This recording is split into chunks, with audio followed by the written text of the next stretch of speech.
नासिन वाक़िया कंदासीं। सिंध के वॾे वज़ीर मादली शाह 23 मार्च पाकिस्तान के ॾियारे मज़ार क़ाइद ते हासी भरी आहे।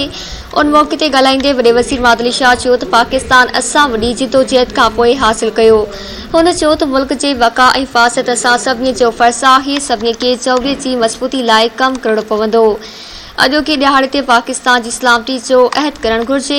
उन मौक़े ते सिंध के वॾे वज़ीर मादली शाह सां पाकिस्तान जे बानी मोहम्मद अली जिन्ना जी वफ़ात ते हासी भरी ऐं गुलनि जी चादर चाढ़ण सां गॾु महिमाननि जे किताब में तासुरात पिणु लिखिया। अवां क्या कई पिया। सिंध के वॾे वज़ीर मादली शाह 23 मार्च पाकिस्तान के ॾियारे मज़ार क़ाइद ते हासी भरी आहे। उन मौक़े ते ॻाल्हाईंदे वॾे वज़ीर मादली शाह चयो त पाकिस्तान असां वॾी जिदोजहद खां पोइ हासिल कयो। हुन चयो त मुल्क जी वक़ा ऐं हिफ़ाज़त असां सभिनी जो फ़र्ज़ आहे। सभिनी खे जौहरीयत जी मज़बूती लाइ कमु करणो पवंदो। अॼोके ॾियारे ते पाकिस्तान जी सलामती जो अहद करणु घुरिजे। उन मौक़े ते सिंध के वॾे वज़ीर मादली शाह पाकिस्तान जे बानी मोहम्मद अली जिन्ना जी वफ़ात ते हासी भरी ऐं गुलनि जी चादर चाढ़ण सां गॾु महिमाननि जे किताब में तासुरात पिणु लिखिया।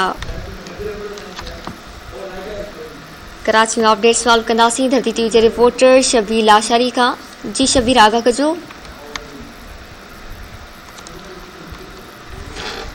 जी शबीर आगा कजो।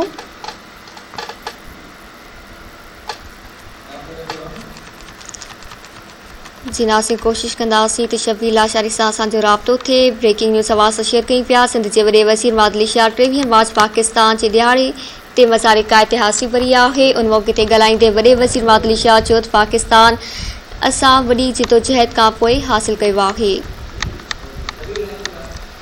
नासिर असांजो राब्तो बहाल थियो आहे शबीर लाशारी सां। जी शबीर आगा कजो।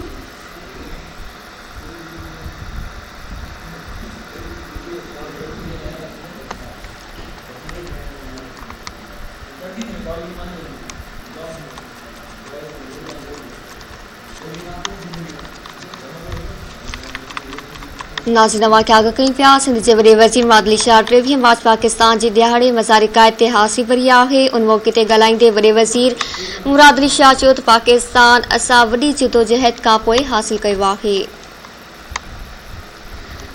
हुन चयो त मुल्क जी वक़ा हिफ़ाज़त असां सभिनी जो फ़र्ज़ आहे। सभिनी खे जौहरीयत जी मज़बूती लाइ कमु करणो पवंदो।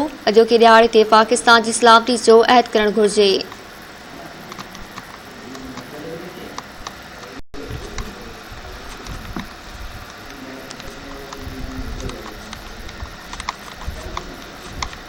अवां क्या कई पिया। सिंध के वॾे वज़ीर मादली शाह 23 मार्च पाकिस्तान के ॾियारे मज़ार क़ाइद ते हासी भरी।